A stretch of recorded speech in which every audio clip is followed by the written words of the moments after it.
और इनके सामने बहुत बड़ी भैंसों का झुंड आ जाता है। वो सब इन पर हमला करते हैं और फिर ये दिखाया जाता है कि एक जंगली भैंसा ताऊ के बेटे कीडा को खाई में उछाल देता है। Hollywood cinema screen presenting by alpha. यह स्टोन एज के इख्तिताम की कहानी है, यानी कि आज से 20,000 साल पहले, जहां हमें ऐसे यूरोपियंस को दिखाया गया है जो कबाइल में एक साथ शिकार करते हैं। और इनके कबीले के सरदार, जिसका नाम ताऊ है, वो अपने कबीले के साथ मौसम सर्मा का खाना जमा करने के लिए शिकार करता है। और इनके सामने बहुत बड़ी भैंसों का एक झुंड आ जाता है।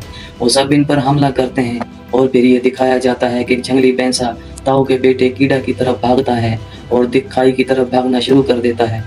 कीड़ा का बाप ताऊ, जो इस कबीले का सरदार है, वो अपने बेटे को बचाने के लिए भैंस पर नेजा फेंकता है। हालांकि भैंसे को नेजा लग भी जाता है, तब तक भैंसा कीड़ा को खाई में उछाल देता है।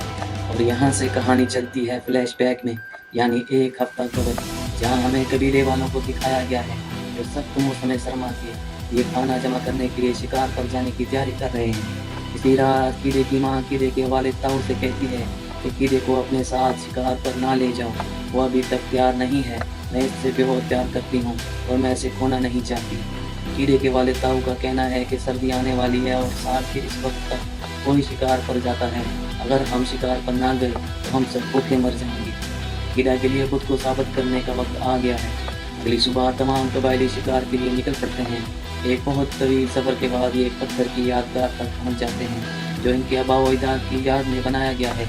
एक और कबीला भी है जो इनकी तरह शिकार करने के लिए यहाँ आता है ताकि वो सर्दियों के लिए खाना जमा कर सकें। वो सारी रात यहाँ गुजारते हैं और अगले दिन वो अपने रास्ते पर चले जाते हैं। इनके बहुत से आबाओ अजदाद ने इसी तरह के सफ़र में अपनी जानें गंवा दी। इनकी याद में एक यादगार तामीर की गई है। अब आगे चलकर इन्हें जंगली सुअर नजर आता है जिसको वो नेज़ों से जख्मी करते हैं। ताऊ अपने बेटे कीड़ा से कहता है कि तुम इसे मार दो, लेकिन कीड़ा इस बेबस सुअर की जान नहीं ले सकता। यही वजह है कि ताऊ इसके हाथ से नेज़ा छीन लेता है और जंगली सुअर को मार डालता है। और इसके बाद कहता है कि मैंने कभी नहीं सोचा था तुम इतने कमज़ोर हो। यहाँ सिर्फ ताकतवर ही जिंदा रह सकते हैं। यह जंगल का कानून है।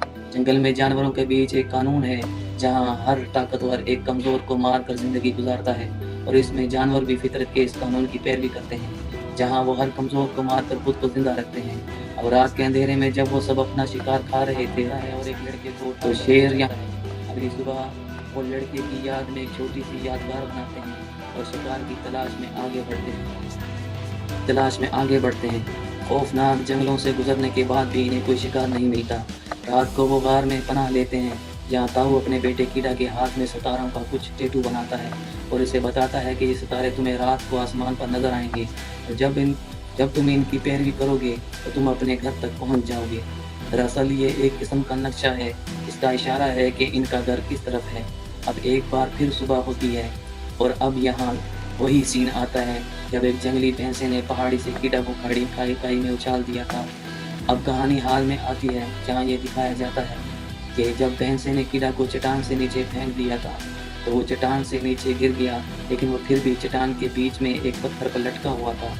इसका वालिद ताऊ वहाँ पहुँचते हैं और वो अपने बेटे से कहते हैं कि हिम्मत ना हारना, और तभी पत्थर टूट जाता है जिससे कीड़ा लटक जाता है। कीड़ा चट्टानों से टकरा कर चट्टानों के साहिल पर बने एक छोटे से रास्ते में गिर जाता है। ताऊ उसे बचाने के लिए नीचे जाना चाहता है। कबीले के एक साथी ने कहा कि इसके अलावा कोई रास्ता नहीं है, तुम्हारा बेटा अब इस दुनिया में नहीं है। हम आपको खोना नहीं चाहते, आप हमारे सरदार हैं। हमारी हिफाजत करना और हम सबको घर वापस ले जाना आपकी जिम्मेदारी है। आपको हम सब की बात हिफाजत करनी है। ताऊ सारी रात इस चट्टान के किनारे पत्थर पर बैठकर अपने बेटे को आवाज़ देने में गुजार देता है, और अगली सुबह तक जब इसका बेटा नहीं उठता तो ताऊ और इसके तमाम साथी कीड़े की याद में यहाँ एक छोटी सी पत्थर की यादगार बनाते हैं और शिकार लेकर अपने घर वालों के पास वापस आ जाते हैं।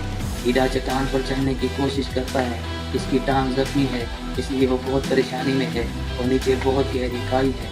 और थोड़ी देर बाद यहाँ बारिश होने लगती है जिससे नीचे पानी भर जाता है, और जब कीड़ा अपना हाथ छोड़ देता है तो वो नीचे पानी में गिर जाता है जिससे इसकी जान बच जाती है। कीड़ा अपनी टूटी हुई टांग को लाठियों से बांधता है और चट्टान की चोटी पर पहुंच जाता है जहां वो देखता है कि इसके नाम की एक यादगार मौजूद है।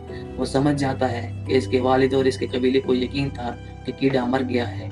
इसके बाद कीड़ा पूरी रात एक खुश दर्द गुजार देता है।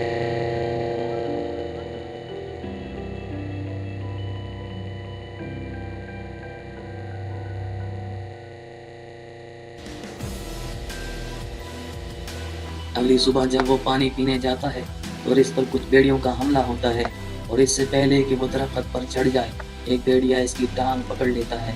कीड़ा इसे इसको चाकू से जख्मी कर देता है और दरख्त पर चढ़ जाता है। भेड़िए सारी रात इसका इंतजार करते हैं। जब कीड़ा सुबह उठता है तो वो देखता है कि तमाम भेड़िए चले गए हैं, सिर्फ वही भेड़िया है जिसे इसने एक रात पहले जख्मी किया था। कीड़ा अपना चाकू से अपने लिए नेज़ा बनाता है और इसके बाद जब वो भेड़िए को मारने जाता है तो इसे जख्मी भेड़िए पर रहम आ जाता है। वो इसे उठाकर गार में ले जाता है जहाँ वो अपने कबीले के साथ एक रात रहा। वहाँ वो भेड़िए को जख्म को साफ करता है। इसके बाद वो अगली सुबह उठता है और बाहर जाता है और अपनी टांग के जख्म को ठीक करने के लिए कुछ जड़ी बूटियां लाता है।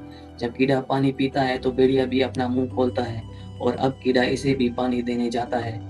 पहले तो भेड़िया इस पर घबराता है, लेकिन कीड़ा इसे बताता है कि मैं तुम्हारी जान बचा सकता हूँ, मैं तुम्हें कुछ नहीं करूँगा। भेड़िया पानी पी लेता है, साथ ही अपनी जान बचाने के लिए कीड़ा यहाँ के कीड़ों को खाता है। वो वही कीड़े भेड़िए को भी देता है और अब आहिस्ता आहिस्ता इन दोनों में एक रिश्ता बनने लगता है। वो दोनों जख्मी हैं इसीलिए, और इसके बाद वो आसमान में सितारे देखता है। वो कहता है कि मुझे घर जाना है, अपने वालिदैन से मिलना है, और अगली सुबह वो घर जाने के लिए तैयार हो। वो भेड़िए से कहता है कि तुम भी अपने घर जाओ, बर्फ गिरने से पहले मुझे भी अपने घर पहुंचना है। और कीड़ा यहाँ से निकल जाता है, लेकिन वो देखता है कि भेड़िया मुसलसल इसका पीछा कर रहा है। अगरचा कीड़ा कभी कभी भेड़िया को दूर धकेल देता है, लेकिन वो इसका पीछा करना बंद नहीं करता। और जब भेड़िया सूअर को देखता है तो इसका शिकार करने की कोशिश करता है, लेकिन वो शिकार नहीं कर पाता। कीड़ा समझ जाता है कि वो भूखा है।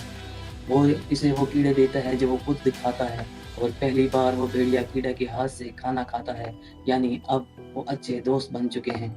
अगली सुबह भेड़िया कीड़े के मुंह को चाटता है, इसे उठाता है, इसे बताता है कि इससे कितनी बदबू आती है, और इसे जबरदस्ती दरिया में फेंक देता है। कीड़ा दोनों दरिया में नहाते हैं। इसी वक्त भेड़िया भी इन दोनों के खाने के लिए मछली पकड़ता है, और इसके बाद भेड़िया अपने घर की तरफ बढ़ता है।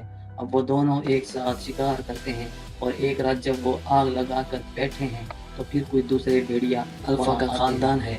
वो अल्फा से कहता है कि आपको तुम्हें अपने खानदान के साथ जाना चाहिए। अल्फा अपने खानदान के साथ चला जाता है और अगली सुबह कीड़ा अपने आगे के सफर पर निकलता है। अब बर्फ भी गिर चुकी है, यानी बहुत सर्दी है, और कीड़ा मुसलसल चल रहा है। तभी वो कुछ भेड़ियों को मुर्दा शिकार खाते हुए देखता है। इसमें से एक अल्फा भी है। अल्फा इसे पहचान जाता है। वो अल्फा की तरफ दौड़ता है और इसी वक्त बर्फ टूट जाती है और वो झील में गिर जाता है। दरअसल ये एक मुंजमद झील है। भेड़िया देखकर इसकी तरफ दौड़ता है। वो भी थोड़ी सी बुलंदी से छलांग लगाकर बर्फ को तोड़ने की कोशिश करता है, लेकिन बर्फ की परत बहुत मजबूत थी, इसलिए वो इसे तोड़ नहीं सकता। कीड़ा के पास जो चाकू है वो बर्फ की परत तोड़कर ऊपर आता है, और अब एक बार फिर ये दोनों मिल गए।